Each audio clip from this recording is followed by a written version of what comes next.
إن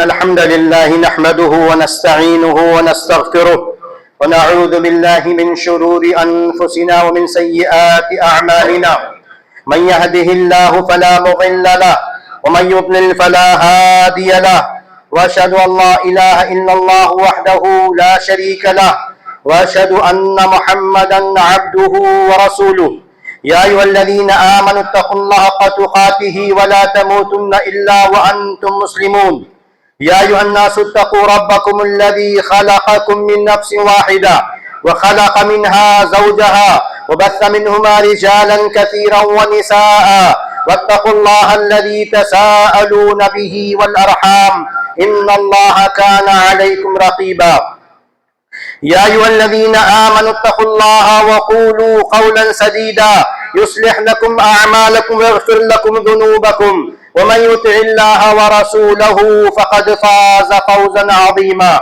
أما بعد فإن خير الحديث كتاب الله وخير الهدي هدي محمد صلى الله عليه وسلم وشر الأمور محدثاتها وكل محدثة بدعة وكل بدعة ضلالة وكل ضلالة في النار. محترم سامعین کرام، دوستوں، ساتھیوں، بزرگوں، نوجوانوں، بچوں اور خواتین اسلام، آج کے جمعہ کے مختصر سے خطبے میں جس موضوع کے بارے میں چند باتیں آپ لوگوں کے سامنے بیان کرنی ہے، موضوع ہے عذاب قبر سے بچانے والے نیک اعمال. کیونکہ ایک مسلمان مرد عورت کی زندگی کا مرکزی نقطہ، اس کا مقصد حیات، اس کی تمام کوششوں بھاگ دوڑ کا نتیجہ کیا ہے؟ فمن زحزح عن النار وادخل الجنۃ فقد فاز. ایک مسلمان سوتے اٹھتے بیٹھتے شادی کاروبار کرتے زندگی کے ہر میدان میں، زندگی کے ہر گوشے میں سب کچھ کرتا ہے، لیکن دماغ میں رکھتا ہے کہ مرنا ہے، مرنے کے بعد دوبارہ زندہ کیا جانا ہے، اور زندہ کیے جانے کے بعد فَمَن يَعْمَلْ مِثْقَالَ ذَرَّةٍ خَيْرًا يَرَهُ وَمَن يَعْمَلْ مِثْقَالَ ذَرَّةٍ شَرًّا يَرَهُ.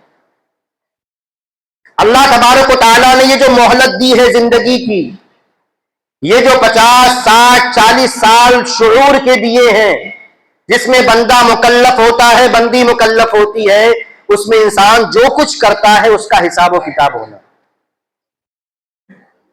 دنیا میں کوئی ایسی ذات نہیں ہے، کوئی ایسا شخص نہیں ہے جس کے لیے وہاں بچنے کا راستہ ہو حساب و کتاب سے. کوئی نہیں بچے گا. وہاں کوئی لوپ ہول، کوئی راستہ، کوئی ایسی جگہ بھاگنے کی نہیں ہے، کوئی مفر نہیں ہے. انسان جو کچھ کرے گا حساب کتاب دینا ہے. یہ ہمیشہ انسان کو ذہن میں رکھنا ہے، اس سے کبھی وہ غافل نہیں ہو سکتا. اسی آخرت کی زندگی کا ایک مرحلہ، ایک سٹیج، جسے ہم کہتے ہیں برزخ کی زندگی، قبر کی زندگی. ہر انسان کو مرنے کے بعد قبر میں جانا ہے.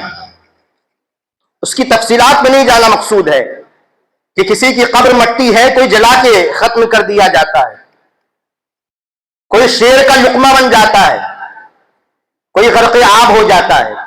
سب کے لیے وہ قبر ہے جو اسے ڈھانپ لیتی ہے. جہاں اس کے بعد ایک مرحلہ ہے امتحان کا، سوال و جواب کا. ہر شخص کو، چاہے مسلمان ہو، چاہے کافر ہو، چاہے منافق ہو، اسے قبر میں جا کے سوال و جواب کا سامنا کرنا ہے. اب ایک باشعور انسان ہونے کے اعتبار سے مجھے اس امتحان میں کامیاب ہونا ہے. یہ سوچ میری ہونی چاہیے، یہ فکر مجھے ہونی چاہیے. باقی دنیا کی رنگینیاں، دنیا کی مصروفیات، دنیا کی نوکری، کاروبار، وہ ہماری ضرورتیں ہیں، اس سے چھٹکارا نہیں. اور شریعت آپ سے مجھ سے یہ بھی نہیں کہتی کہ دنیا کی مصروفیات کو چھوڑ دینا ہے، بلکہ نبی کی مشہور حدیث ہے صلی اللہ علیہ وسلم کہ جو بندہ لوگوں کے ساتھ اٹھتا بیٹھتا ہے، معاملات کرتا ہے، ان کے ساتھ رہتا ہے اور ان کی تلخیوں کو برداشت کرتا ہے، ان کے طعن و تشنیع کو، ان کی تکلیف دہ باتوں کو برداشت کرتا ہے، وہ بہتر ہے اس بندے سے جو لوگوں سے کٹ کے رہتا ہے۔ دنیا کارزار حیات ہے، یہ کامیابیوں کی جگہ یہی ہے، آخرت کے لیے جو کچھ بنانا ہے یہی بنانا ہے۔ تو شریعت کا مطالبہ ایک موضوع میرے ذہن میں اور تھا کہ آپ کے سامنے رکھوں، پھر میں نے اس کو ڈیسائیڈ کیا کہ نہیں، کبھی اور انشاءاللہ موقع رہا کہ مال کمانے کے ذرائع اور برکت کے وسائل شرعی اعتبار سے کیا ہے، لیکن میں نے سوچا بعد میں کروں۔ تو یہ اس سے آپ کو شریعت منع نہیں کرتے، دنیا کی تمام ضرورتیں، دنیا کی تمام ذمہ داریاں پوری کریں، لیکن عقل مند وہ ہے جو آخرت سے غافل نہیں ہوتا، جو قبر سے غافل نہیں ہوتا، جو جہنم کی ہولناکیوں کو یاد رکھتا ہے کہ ایک انگلی جلانا دنیا میں، اور یہ کوئی ایسا نہیں ہے کہ ہم ایمان والے ہیں شاید، لیکن کبھی کبھی تذکیر کے لیے، یہ ملے کی بڑھ نہیں ہے، یہ علماء کی صرف لنترانیاں نہیں ہیں، صرف سننے سنانے کی بات نہیں ہے، یہ کڑوی سچائی ہے۔ اور اس کا ایک پہلا اسٹیج تو ہم اپنی نگاہوں سے دیکھتے ہیں، کندھوں پہ لوگوں کو لاد کے لے جا کے گڑھے میں ڈال رہے ہیں، کوئی 25 سال کا، کوئی 30 سال کا، کوئی 16 سال کا، کوئی 40 سال کا، کوئی 70 سال کا، لیکن ہم اسے اس کی عارضی آرام گاہ میں پہنچا کے آ رہے ہیں۔ اس سے تو کبھی انسان کبھی غافل نہ رہے۔ اگر ہم میں سے کوئی شخص، میں آپ غافل ہیں، تو ہم سے زیادہ بے وقوف، ہم سے زیادہ احمق، ہم سے زیادہ نادان کوئی نہیں۔ دنیا ہمیں عقل مند سمجھے کہ ہم بڑے کاروباری ہیں، کاروبار کرنا اچھی بات ہے، کہ میں بار بار دہرا دیتا ہوں تاکہ کوئی غلط مفہوم آپ کے ذہن میں نہ جائے کہ کاروبار کرنا غلط، دنیا کمانا غلط، وہ سب چھوڑ دیجیے۔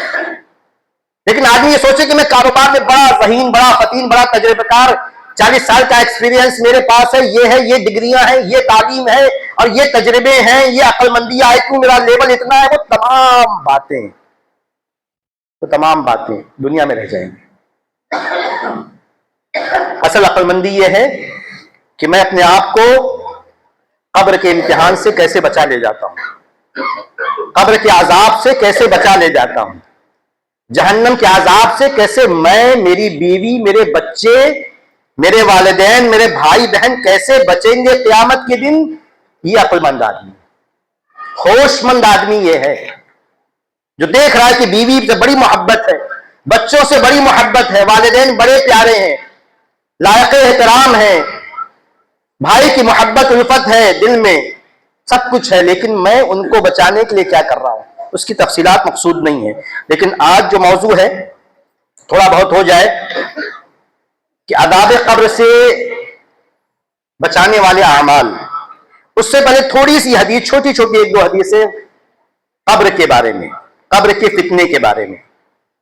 صحیح مسلم کی ایک حدیث ہے، اللہ کے رسول صلی اللہ علیہ وسلم ارشاد فرماتے ہیں، انی قد رأیتکم تفتنون فی القبور کفتنة الدجال، کہ میں نے دیکھا کہ تمہیں قبر میں ویسے ہی آزمایا جائے گا، یہ آزمایا جا رہا ہے جیسے تمہیں دجال کے فتنے میں آزمایا جائے گا۔ اب دجال کا فتنہ جانتے ہیں، اس کی خطرناکی، اس کا بھیانک ہونا۔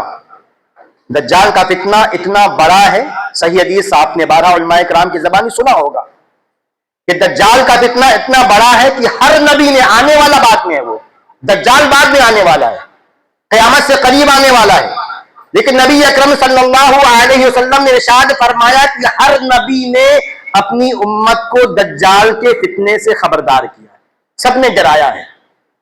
اتنا بڑا فتنہ ہے، وہ تمام تفصیلات آپ کے ذہن میں کچھ نہ کچھ حد تک ہیں، کیونکہ بات لمبی ہو جائے گی اگر اس طرف جائیں گے تو۔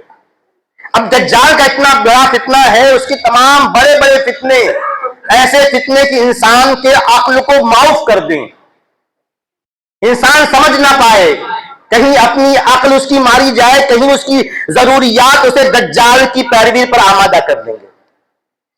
نبی نے فرمایا کہ قبر کا فتنہ، قبر کی آزمائش دجال کی آزمائش کی طرح ہے۔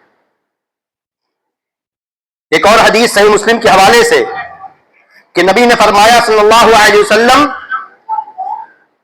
کہ میری امت قبر میں آزمائی جائے گی، اور اگر مجھے اس بات کا ڈر نہ ہوتا کہ تم ایک دوسرے کو دفن کرنا چھوڑ دو تو میں قبر کے عذاب میں سے وہ باتیں تمہیں سناتا جو میں سنتا ہوں۔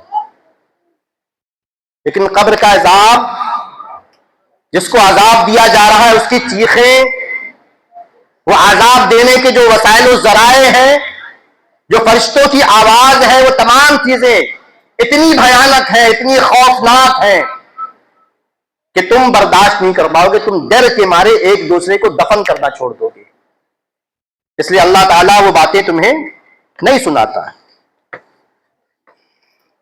ورنہ نبی نے کہا کہ میں اللہ تعالیٰ سے دعا کرتا کہ اللہ تعالیٰ تمہیں وہ باتیں سنائے جو میں سنتا ہوں۔ ایک اور حدیث اسماء بنت ابی بکر رضی اللہ تعالیٰ عنہ بیان کرتی ہیں، صحیح بخاری کے حوالے سے ہے یہ حدیث، کہ ایک دفعہ اللہ کے رسول صلی اللہ علیہ وسلم خطبے کے لیے کھڑے ہوئے، آپ نے قبر کی آزمائش کا تذکرہ کیا جس میں بندے کو آزمایا جائے گا۔ آپ نے اس کی وہ خوفناکیاں، وہ بھیانک صورتیں بیان کی، حدیث میں اس کی تفصیلات اس حدیث میں نہیں آئی ہیں، صحابی نے اتنا ہی ذکر کیا کہ وہ چیزیں نبی نے بیان کی صلی اللہ علیہ وسلم کہ ضج المسلمون ضجہ، کہ مسلمان چیخ پڑے، رونے لگے، مسجد گونج اٹھی ان کے رونے پیٹنے کی آواز سے۔ نبی نے وہ ہولناکیاں، وہ خوفناک باتیں بیان کی۔ ایک اور اثر کہہ کے بات آگے بڑھاتے ہیں، عثمان بن عفان رضی اللہ تعالی عنہ سے منقول ہے اور حسن درجے کا اثر ہے یہ کہ عثمان رضی اللہ تعالی عنہ جب کسی قبر کے پاس کھڑے ہوتے، بکا حتی یبل لحیتہ، اتنا روتے کہ رو رو کے اپنی داڑھی کو تر کر لیتے، رو رو کے داڑھی بھیگ جاتی تو ان سے کہا گیا کہ آپ جنت کا ذکر کرتے ہیں، جہنم کا ذکر کرتے ہیں، فلا تبکی، اس وقت آپ کو رونا نہیں آتا، ہم نے آپ کو روتے ہوئے نہیں دیکھا، لیکن جب آپ قبر کے پاس کھڑے ہوتے ہیں تو آپ بے تحاشا رونے لگتے ہیں۔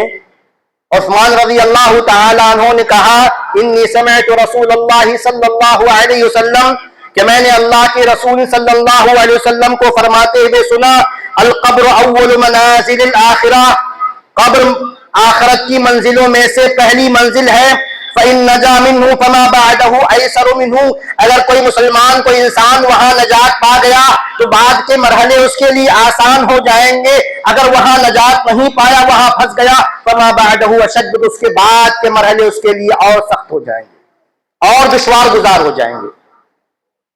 اس لیے ایک مسلمان ہونے کی حیثیت سے مجھے جاننا ضروری ہے کہ میں قبر کے فتنے سے محفوظ کیسے رہوں۔ آزمائے تو سب لوگ جائیں گے، لیکن کیسے بچ پاؤں گا، نجات کیسے ملے گی، عذاب نہ ہو مجھے، اس کی فکر ہر مسلمان مرد و عورت کو اپنے لیے کرنی چاہیے، اور جن سے وہ محبت کرتا ہے ان کے لیے کرنی چاہیے۔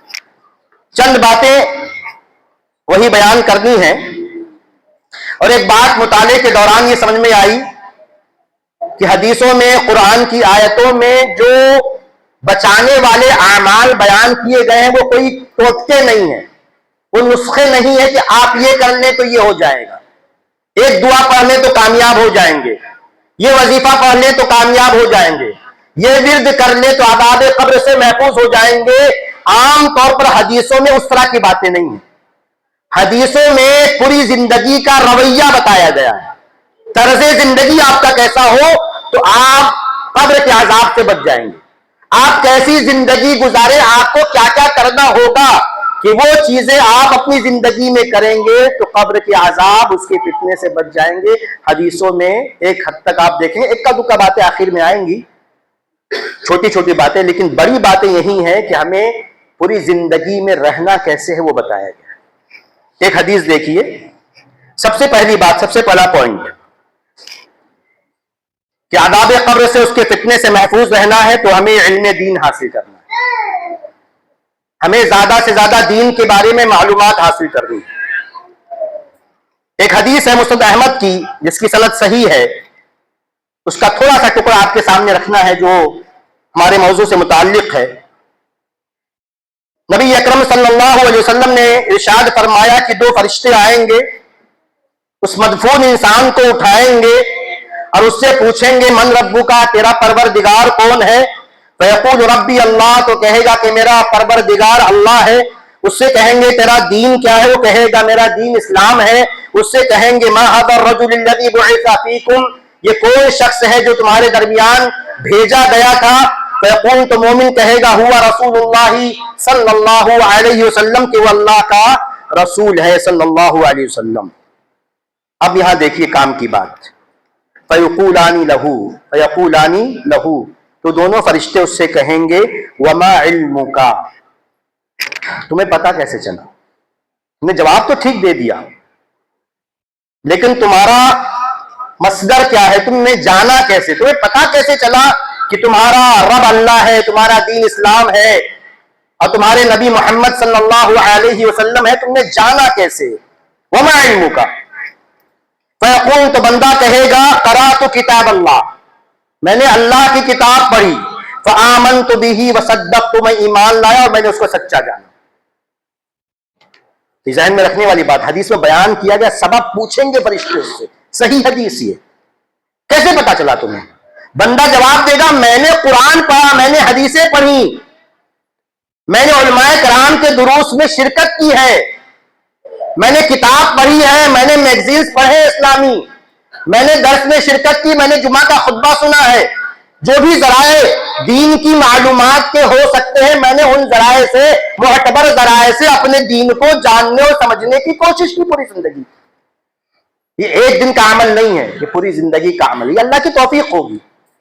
جو پوری زندگی علم دین حاصل کرے گا، علماء کرام سے قریب رہے گا، کتاب و سنت سے قریب رہے گا، اپنے زندگی کا ایک حصہ علم دین کو حاصل کرنا بنا لے گا، وہ عذاب قبر سے محفوظ ہو جائے گا، وہ فتنے سے محفوظ ہو جائے گا۔ وہ زندگی کہ انسان دین سے کوئی مطلب نہ رکھے، صرف کاروبار غلط نہیں، دوبارہ دہرا دے رہا ہوں، لیکن صرف کاروبار، پیسہ پیسہ پیسہ، جائیداد، بیوی بچے، دنیا، یہ پارٹی وہ پارٹی، یہ چیز وہ چیز، اور دین کے بارے میں بالکل غافل ہو جائے، ڈر ہے کہ اس امتحان میں ناکام ہو سکتا ہے۔ اور اسی کے الٹا دیکھیے، وہ نقطہ وہی ہے، بخاری مسلم کی روایت میں اس کا تذکرہ ہے کہ نبی نے فرمایا کہ کافر اور منافق، بخاری مسلم کی روایت تھی، فیقول، تو کہے گا، جواب دے گا لا ادری، میں نہیں جانتا، کنت اقول کما یقول الناس، میں تو سنی سنائی باتیں لوگ کہتے تھے، ایسا کچھ ہے، مولوی صاحب کچھ کہتے ہیں، کچھ خطبے میں ایسا ہوتا ہے، کچھ درس میں کچھ بولا جاتا ہے، اس سے زیادہ مجھے نہیں پتا۔ اقول کما یقول الناس، سنی سنائی باتیں، کبھی دل میں جذبہ نہیں آیا کہ میں علم دین حاصل کروں، اپنے دین کو سمجھوں۔ کتاب و سنت، کتابوں کے ذریعے علماء معتبر علماء کرام کی بڑی تعداد ہے، ان کے ذریعے اللہ نے آسان کر دیے ذرائع، میں سیکھوں، سمجھوں، بیٹھوں، کبھی توفیق نہیں ملی۔ تو کیا کہے گا جواب؟ کنت اقول ما یقول الناس فیہ، جو لوگ کہتے تھے میں بھی کہتا تھا، میڈیا سنتا تھا، یا چھوٹا شارٹس دیکھ لیتا تھا، لگتا تھا کہ بس یہی علم دین کا خزانہ یہی صرف ہے، شارٹس پہ ہی دیکھ لو کافی ہے، علم غلم، اس کی تفصیل میں نہیں جائیں گے۔ فیقال، تو کہا جائے گا اس سے لا دریتا ولا تلیتا، ہاں صحیح بات ہے، تم نے کبھی جانا ہی نہیں، کبھی غور نہیں کیا، ولا تلیتا، کبھی تم نے تلاوت ہی نہیں کی، کبھی قرآن کو سمجھنے کی کوشش نہیں کی تم نے۔ صحیح کہہ رہے ہو، فرشتے تصدیق کریں گے کہ اس کی غلطی کی، کہ ہاں تم صحیح کہہ رہے ہو، کبھی علم کی مجلس میں بیٹھے ہی نہیں، کبھی اپنے بچوں کے دل میں علم دین کی محبت، علماء سے محبت، دین سے محبت، اللہ سے محبت، نبی سے محبت، کتاب و سنت سے محبت، شریعت سے محبت، مسجد سے محبت، مدرسے سے محبت آپ نے ڈالی نہیں. لا دریتا ولا تلیتا، ٹھیک ہے تم نے نہیں پڑھا، تم نے نہیں سیکھا، نہیں غور کیا کبھی زندگی میں، غفلت میں پڑے رہے تو ٹھیک ہے. ثم يضرب بمطرقة من حديد ضربة بين أذنيه فيصيح صيحة يسمعها من يليه إلا الثقلين. اس کے بعد فرشتہ اس کو ایسے ہتھوڑے سے مارے گا، اس کے کانوں کے درمیان ایسی چیخ وہ بندہ لگائے گا کہ پوری کائنات اس کی چیخ کو سنے گی سوائے انسان اور جن کے. تو ایک بات تو یہ ہے کہ عذاب قبر سے چھٹکارا چاہیے تو علم دین، اور تفصیل کا وقت نہیں ہے لیکن اشارہ کر دوں، صرف اشارہ. علماء کرام جانتے ہیں اور لیکن ذہن میں تقسیم رہے. علم دین کی دو قسمیں ہیں، ایک ہے فرض عین، فرض کفایہ. عام مسلمان سے جو ہم کہہ رہے ہیں مطلوب کیا ہے؟ فرض عین والا. ہم یہ نہیں کہہ رہے کہ ہر انسان عالم، محدث، فقیہ، مفسر، لغوی، ادیب بنے، ہم مطلوب یہ نہیں ہے. فرض عین والا کہ مجھے عقیدے میں کیا کتنا جاننا ضروری ہے، عقیدے کی تفصیلات میں جاننا ضروری ہر عالم کا کام نہیں ہے، لیکن بنیادی عقیدہ اس کا جاننا میرے لیے ضروری ہے. عبادت کا بنیادی طریقہ، نماز مجھ پر فرض ہے، کیسے پڑھنا ہے، نماز پڑھنے کا طریقہ کیا ہے، روزہ آئے گا اس کا رکھنے کا طریقہ کیا ہے، مفطرات صوم کیا ہے، زکوٰۃ مجھ پر واجب ہوتی ہے، زکوٰۃ کے احکام کیا ہیں. مجھے ٹھیک ابھی تک میں عمرہ کرنے، حج کرنے نہیں جا رہا ہوں کہ اللہ نے توفیق نہیں دی، پیسہ نہیں ہے. جب موقع ملے گا حج کرنے سے پہلے جاننا ضروری ہوگا کہ حج کیسے کیا جاتا ہے، یہ فرض عین ہو جائے گا اس وقت. عمرہ کرنے سے پہلے آپ کو جاننا ضروری ہوگا کہ عمرہ کیسے کیا جاتا ہے، یہ فرض عین ہو جائے گا. تو ہم جو مطلوب ہے کہ بنیادی باتیں یہ ہر مسلمان کو جاننا ضروری ہے. باقی فرض کفایہ کہ انسان دینی علوم میں تعمق حاصل کرے، گہرائی حاصل کرے، تخصص حاصل کرے، مفسر بنے، عالم بنے، محدث بنے، وہ تمام باتیں وہ مخصوص لوگوں کی. فلولا نفر من كل فرقة منهم طائفة، طائفہ کے لیے، سب کے لیے نہیں ہے. جو فرض کفایہ ہے وہ طائفہ کے لیے، جماعت، چھوٹی جماعت ہو. جیسے ڈاکٹر ہے، تمام عوام ڈاکٹر نہیں ہوتے، ڈاکٹروں کی ایک جماعت ہوتی ہے کسی بھی سماج میں. انجینئرز کی ایک جماعت ہوتی ہے، کسی بھی ایکسپرٹس کی کسی بھی فیلڈ میں ایک جماعت ہوتی ہے، وہ باتیں جانتے ہیں جو عام لوگ نہیں جانتے. بس تو یہ ضروری ہے علم دین. دوسری بات، عذاب قبر سے محفوظ رہنے کے لیے، اس کی فتنے میں کامیاب ہونے کے لیے، کہ انسان کا عقیدہ ٹھیک ہو. اگر عقیدہ ٹھیک نہیں ہے تو انسان اس آزمائش میں کامیاب نہیں ہوگا. دلیل کیا ہے؟ سنن نبی داؤد کی صحیح حدیث ہے، اللہ کے رسول صلی اللہ علیہ وسلم نے ارشاد فرمایا کہ جب بندہ، مومن بندہ جب قبر میں ڈالا جاتا ہے، فرشتہ اس کے پاس آتا ہے، فیقول لہو، غور سے سنیے اب، فیقول لہو تو فرشتہ اس سے کہتا ہے ما کنت تعبد، تم کس کی عبادت کرتے تھے. فرشتہ یہ نہیں کہتا کہ جو حدیث کے الفاظ ہیں کہ تم عبادت کرتے تھے، مطلق نہیں پوچھا اس نے پوچھا تم کس کی عبادت کرتے تھے، عبادت کس کی کرتے تھے، معبود کس کو سمجھتے تھے، سجدہ کس کے لیے کرتے تھے، قسم کس کی کھاتے تھے، نذر کس کی مانتے تھے، سجدہ کس کے لیے کرتے تھے، تمام عبادتیں، قربانی کس کے لیے کرتے تھے، مصیبت میں فریاد کس سے کرتے تھے، پکارتے کسے تھے. الدعاء هو العبادہ، پکارنا سب سے بڑی عبادت ہے. مصیبت میں اللہ کو پکارتے تھے تو اللہ کی عبادت تھی، غیر اللہ کو پکارتے تھے تو غیر اللہ کی عبادت تھی. ما کنت تعبد، کس کی عبادت کرتے تھے؟ سوال یہ ہوگا.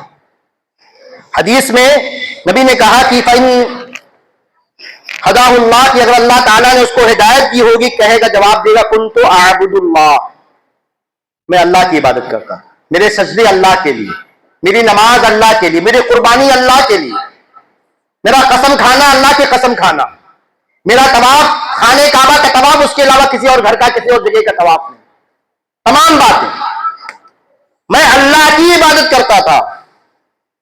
ایک سوال تو یہ ہو گیا عقیدے والا، عبادت کس کی؟ مشکل کشا کون؟ حاجت روا کون؟ کون اولاد دیتا ہے؟ کون کاروبار میں برکت دیتا ہے؟ وہ تمام باتیں جو آپ سنتے آئے ہیں آج تک ذہن میں رکھیے. سوال یہ ہوگا کس کی عبادت کرتے تھے؟ دوسرا سوال ہوگا ما كنت تقول في هذا الرجل، تم اس شخص کے بارے میں، محمد صلی اللہ علیہ وسلم کے بارے میں کیا کہتے ہو؟ اب یہاں بھی وہی عقیدے والا سوال ہے، عقیدے والا جواب ہے. فیقول، تو کہے گا بندہ، هو عبد اللہ ورسولہ، وہ اللہ کے بندے اس کے رسول ہیں. وہ مشکل کشا نہیں ہے، وہ حاجت روا نہیں ہے، وہ اللہ کا نور نہیں ہے، وہ مالک نہیں ہے، وہ غیب نہیں جانتے. جو صفات اللہ تعالیٰ کے ساتھ مخصوص ہے وہ ان میں سے کوئی چیز نبی میں نہیں ہے. ان کی جو صفت قرآن و حدیث میں آپ کو جگہ جگہ ملے گی، عبد اللہ و رسول. یہ موحد والا جواب ہوگا کہ وہ اللہ کے بندے، اس کے رسول بس. وہ مشکل کشا، حاجت روا، وہ خدائی کا کوئی حصہ، کوئی ایسی چیز نہیں ہے. عالم الغیب، حاضر و ناظر. جو کچھ بدعقیدگیاں عبداللہ و رسول کی مخالفت میں کی گئی ہیں، وہ تمام باتیں کہے گا میں یہ سب نہیں مانتا تھا. میں یہ کہتا تھا کہ جو ہمارے نبی ہیں وہ اللہ کے بندے، اس کے رسول.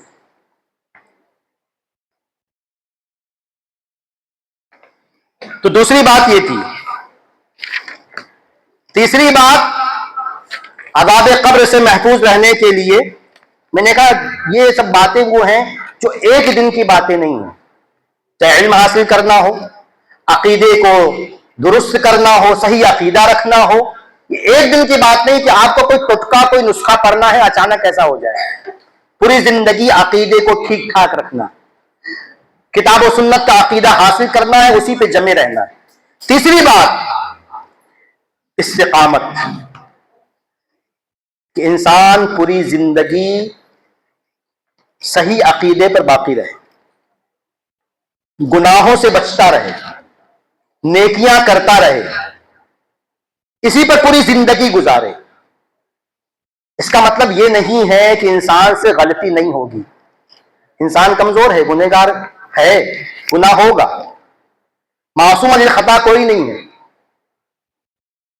تھوڑا سا کریٹیکل بات ہے، لیکن کبھی کبھی وہ ایک استنباط ذہن میں آتا ہے کہ اللہ تبارک و تعالیٰ نے نبی کے زمانے میں بعض غلطیاں لوگوں کی ظاہر کر کے یہ بتایا کہ، اور حدیث میں اس کا حوالے بھی ہیں، کہ غلطی کر کے یہ بعض لوگوں سے جو غلطیاں ہو گئی، یہ بتایا گیا کہ انسانی سماج کبھی بھی پوری طرح فرشتہ نہیں بن سکتا، خطاؤں سے پوری طرح مبرہ اور پاک نہیں ہو سکتا.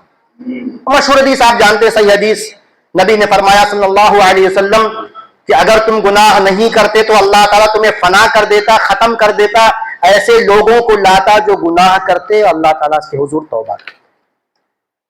تو مقصد یہ نہیں کہ انسان سے کبھی گناہ نہیں ہوگا، لیکن مقصد یہ ہے کہ جو آیت میں ہمیں بتایا گیا اصول، اس پر لگاتار لگے رہنا. والذین جاہدوا فینا لنہدینہم سبلنا، کہ جو لوگ ہمارے راستے میں کوشش کریں گے، محنت کریں گے، لگے رہیں گے، ہم ضرور بھی ضرور ان کو اپنے راستے پہ چلا دیں گے.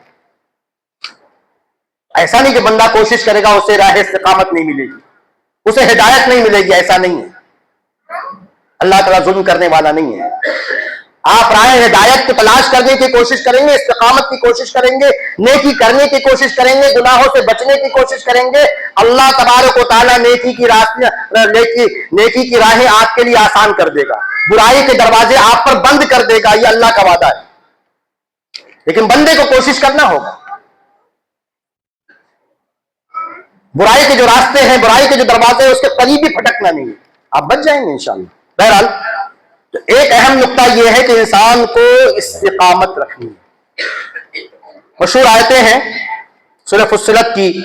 اللہ تبارک و تعالیٰ نے ارشاد فرمایا ان الذین قالوا ربنا اللہ، بے شک جن لوگوں نے کہا کہ ہمارا پروردگار اللہ ہے، ثم استقاموا، اس کے بعد اسی پر ڈٹے رہے، اسی پر جمے رہے، تو کیا ہوگا؟ تتنزل علیہم الملائکہ، فرشتے ان پہ موت کے وقت اتریں گے. فرشتے ان سے کہیں گے جاکنی کے عالم میں، اللہ تخافوا، ڈرو مت، ولا تحزنوا، غم نہ کرو، وابشروا بالجنۃ التي كنتم توعدون، اور اس جنت کی خوشخبری لے لو جس کا تم سے وعدہ کیا جاتا ہے۔ تو استقامت کا فائدہ یہ ہے کہ جیسے انسان جاکنی کے عالم میں ہوگا وہیں سے خوشخبری مل گئی، وہیں سے پتا چل گیا کہ جنتی ہوں، جا رہا ہوں، قبر میں بھی محفوظ رہوں گا، وہاں کی آزمائش میں بھی کامیاب ہو جاؤں گا۔ ایک چیز اس کا نتیجہ، استقامت اور نتیجہ۔ بار بار دہرا رہا ہوں میرے لیے، اپنے آپ کے لیے، کہ استقامت کا مطلب یہ نہیں ہے کہ انسان سے غلطی نہیں ہوگی، انسان کبھی بھی مایوس نہ ہو، کتنی بھی غلطی ہو جائے۔ آپ مشہور چیزیں ہم جانتے ہیں، 99 قتل کر کے ہم نے تو ماشاءاللہ ایک قتل بھی نہیں کیا، اچھی بات ہے نا۔ 99 قتل کرتے اسے توفیق مل جاتی ہے توبہ کی، وہ جنت جائے گا۔ پوری زندگی جسم فروشی کر کے بھی ایک کتے کو پانی پلانے کی وجہ سے عورت جنت میں جائے گی۔ وہ تمام باتیں جو ہمیں امید دلاتی ہے اللہ تعالیٰ کی رحمت کی، اس کے فضل کی، وہ باتیں بھی ذہن میں رہنی چاہیے۔ لیکن مطلوب یہ ہے کہ میں جمے رہوں، کوشش کروں، کہیں پاؤں پھسلا دوبارہ آؤں گا، دوبارہ ٹریک پہ آؤں گا، پھر پھسلوں گا، پھر ٹریک پہ آؤں گا، اور یہی زندگی ہے۔ کوشش کرتا رہوں گا کہ میں اللہ تعالیٰ کی، اس کے رسول کی نافرمانی نہ کروں۔ کبھی شیطان نے، نفس امارہ نے، کبھی کسی ماحول نے، کبھی برے ساتھیوں نے، کبھی مجھے کسی غفلت میں ڈال دیا، بہلا دیا، پھسلا دیا، پھر پلٹوں گا۔ وَإِذَا مَسَّهُمْ طَائِفٌ مِّنَ الشَّيْطَانِ تَذَكَّرُوا، جب شیطان کا کوئی وسوسہ، اہل ایمان ایسے ہی ہوتے ہیں، شیطان کا کوئی وسوسہ آیا، کہیں ایسا لگا کہ قدم ڈگمگایا ہے، تذکروا، اللہ کو یاد کر لیتے ہیں، جہنم کو دیکھ لیتے ہیں آنکھوں سے، جنت کی نعمتوں کا تصور آنکھوں میں، دل و دماغ میں کر لیتے ہیں، لوگوں کے مرتے ہوئے چہرے دیکھ لیتے ہیں۔ وہ تمام باتیں جب ذہن میں گھماتے ہیں، پھراتے ہیں، چونک جاتے ہیں، سمجھ جاتے ہیں غلطی پہ ہوں میں، غلط جا رہا تھا، دوبارہ پلٹتے ہیں اللہ تعالیٰ کی طرف۔ تو انسان ایسا ہی ہے، تو استقامت یہ ضروری ہے۔ چوتھی چیز تقوی، سرسری گزریں گے۔ تقوی، اللہ تبارک و تعالیٰ نے سورہ نمل میں فرمایا، آیت نمبر 53 میں، وَأَنْجَيْنَا الَّذِينَ آمَنُوا وَكَانُوا يَتَّقُونَ، کہ ہم نجات دیں گے ان لوگوں کو جو ایمان والے تھے، وہ کانو یتقون، جو اللہ تعالیٰ سے ڈرتے تھے۔ تقوی کی تفصیلات آپ سنتے رہتے ہیں، لیکن صحیح اس کا بہت جو موٹا معنی ہے، اس کا نچوڑ اور خلاصہ کیا ہے؟ اللہ سے ڈرنا۔ اصل تقوی کا معنی یہی ہے، اللہ سے ڈرنا۔ جب انسان یہ ذہن میں لائے گا، اللہ سے ڈرے گا، جیسے رمضان آنے والا، تفصیلات آپ سنتے رہتے ہیں کہ قانون، یعنی کتب علیکم الصیام کما کتب علی الذین من قبلکم لعلکم تتقون۔ علماء کرام ہم تشریح کرتے رہتے ہیں، طالب علم حضرات، کہ رمضان میں تقوی کیسے آتا ہے۔ بہت چھوٹی سی مثال ہے کہ انسان اکیلے ہوتا ہے، بعد میں آپ نے بارہا سنا ہوگا، کوئی نئی بات نہیں ہے، لیکن انسان اکیلے ہوتا ہے، تنہائی میں، کمرے میں ہے، پانی ہے، سب کچھ ہے، روزے سے ہے، کوئی دیکھ نہیں رہا، اکیلے ہے، پانی پی کے کہہ سکتا ہے، پانی پی لے، پیٹ بھر کے پانی پی لے، ایک گلاس کھانا کھا لے، اس کے بعد باہر نکلے کہے کہ میں روزے سے ہوں، کون دیکھ رہا ہے اسے؟ لیکن آپ جانتے ہیں، اور یہ بہت مثال بہت اچھی ہے، یہ ہم اپنے سماج میں، معاشرے میں دیکھتے کیسا بھی گرا پڑا مسلمان یہ نہیں کرتا ہے، وہ نہیں روزہ رکھے گا، نہیں رکھے گا مان لو، لیکن ایسا نہیں کرتا ہے کہ وہ اندر کھائے پیے اور بعد میں لوگوں سے کہے کہ میں روزے سے ہوں، ایسا نہیں کرتا ہے، اس کو پتا ہے اللہ دیکھ رہا ہے۔ تو یہی تقوی اصل میں پوری زندگی ہونا چاہیے، کہ انسان جب بھی گناہ کے قریب جائے فوراً اس کے ذہن میں آ جائے کہ اللہ اسے دیکھ رہا ہے، فوراً یہ بات آ جائے، یہی تقوی ہے اصل میں، گناہوں سے بچنا۔ تو پوری زندگی انسان اگر تقوی کی زندگی گزارے گا، گناہوں سے بچتا رہے گا، تو انشاءاللہ وہ قبر کے عذاب سے، اس کی آزمائش سے محفوظ رہے گا۔ ایک اور چیز جو ہمیں کرنا ہے کہ ہمیں زیادہ سے زیادہ توبہ کرنا ہے، استغفار کرنا ہے، کیونکہ عذاب قبر کا جو چیز سبب بنے گی وہ ہمارے گناہ بنیں گے۔ اس لیے اس سے بچنے کا راستہ کیا ہے کہ انسان توبہ کرے، استغفار کرے۔ مشہور آیت ہے سورہ تحریم کی یا ایھا الذین آمنوا توبوا الی اللہ توبۃ نصوحا کہ اے ایمان والو اللہ تعالیٰ سے سچی توبہ کرو. عسیٰ ربکم بہت امید ہے تمہارے پروردگار سے ان یکفر عنکم سیئاتکم کہ تمہارے گناہوں کو معاف کرے. توبہ کریں گے گناہ معاف ہو جائیں گے, گناہ معاف ہو جائیں گے سزا نہیں ملے گی. بہت سمپل ہے یہ کیلکولیشن کہ اگر توبہ کریں گے گناہ معاف ہو گئے, گناہ معاف ہو گئے تو ہمیں سزا نہیں ملے گی. یہ بات بھی ذہن میں رکھنا ہے. ایک اور چیز کہ ہمیں زیادہ سے زیادہ نیک اعمال کرنے ہیں. اور میں نے کہا کہ وقت نہیں ہے, میں نے کہا کہ کوئی ایک عمل کی بات نہیں ہو رہی ہے. حدیث بتاتی ہے کہ اعمال کرنے ہیں. ایک حدیث آپ کے سامنے رکھنی ہے جو معجم طبرانی اوسط میں اور مصدرک حاکم میں, صحیح ابن حبان میں حدیث صحیح ہے, کم سے کم اس سے جو ہے حسن درجے کی ہے. اس میں نبی نے فرمایا, غور سے سنیے گا, کہ نبی نے فرمایا صلی اللہ علیہ وسلم کہ میت جب قبر میں رکھ دیا جاتا ہے اور وہ لوگوں کے لوٹنے کی آواز سنتا ہے, اگر وہ ایمان والا ہوتا ہے تو نماز اس کے سر کے پاس ہو جاتی ہے اور روزہ اس کی دائنی طرف ہو جاتا ہے, زکوٰۃ اس کے بائیں طرف ہو جاتی ہے, صدقہ, خیرات, صلہ رحمی, رشتوں کو نبھانا اور لوگوں کے ساتھ اچھا سلوک کرنا اس کے پیر کے پاس ہو جاتے ہیں. جب اس کے سر کے پاس سے عذاب آتا ہے تو ہے حدیث کے الفاظ ہیں کہ نماز کہتی ہے کہ یہاں سے تمہارے لیے راستہ نہیں ہے. جب دائیں طرف سے عذاب آتا ہے تو روزہ کہتا ہے یہاں سے تمہارے لیے راستہ نہیں ہے. جب بائیں طرف سے عذاب آتا ہے تو زکوٰۃ کہتی یہاں سے تمہارے لیے راستہ نہیں ہے. جب پیر کی طرف سے عذاب آتا ہے تو وہ صدقہ, لوگوں کے ساتھ اچھا سلوک کرنا, صلہ رحمی کرنا, یہ کہتے ہیں کہ تمہارے لیے یہاں سے راستہ نہیں ہے. وہ سمپل ہے. نماز پڑھیں گے تو یہاں سے عذاب نہیں آئے گا, روزہ رکھیں گے یہاں سے عذاب نہیں آئے گا, زکوٰۃ اگر فرض ہے اور دیں گے تو یہاں سے عذاب نہیں آئے گا, صلہ رحمی کریں گے, اچھا سلوک کریں گے, صدقہ خیرات کریں گے, جو ہم اللہ نے جتنا دیا اس میں کریں گے تو وہاں سے عذاب نہیں آئے گا, انسان محفوظ ہو جائے گا. لیکن یہ ایک عمل نہیں ہے, اس میں کئی باتیں آ گئی. اس کا مطلب پوری زندگی نیک اعمال میں ہمیں گزارنا ہے. اگر ہم ایسا کریں گے تو انشاءاللہ ہم عذاب قبر سے محفوظ رہیں گے. وقت ہو گیا ہے, اسی لیے اسی پر اکتفا کرتے ہیں. اللہ تعالیٰ سے دعا ہے کہ اللہ تعالیٰ ہمیں کہنے سننے سے زیادہ عمل کرنے کی توفیق عطا فرمائے. اقول قولی ھذا استغفر اللہ لي ولکم ولسائر المؤمنین فاستغفروہ انہ هو الغفور الرحیم.